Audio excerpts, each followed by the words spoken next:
On va retrouver notre correspondant en Allemagne, David Philippot, qui est avec nous en direct de Berlin. Bonsoir David. Alors quels sont les premiers enseignements qu'on peut faire à chaud de ce double scrutin régional ?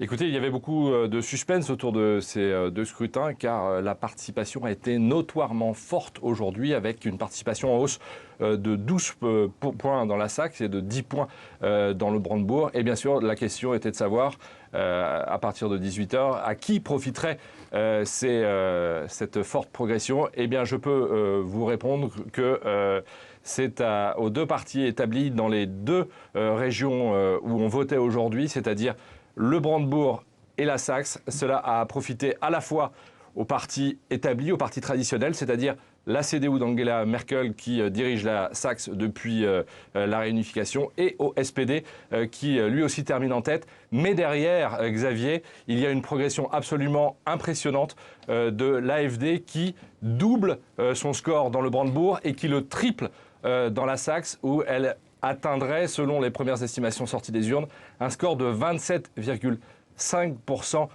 des urnes. Alors, donc la percée de l'extrême droite à l'Est se confirme, Xavier. Alors Philippe, c'est sans doute encore difficile à dire ce soir, mais est-ce que ces résultats, cette progression de l'AfD pourrait à terme menacer la stabilité du gouvernement d'Angela Merkel à Berlin ? Oui, en tout cas, l'AfD s'impose ce soir comme vraiment le premier parti à l'Est.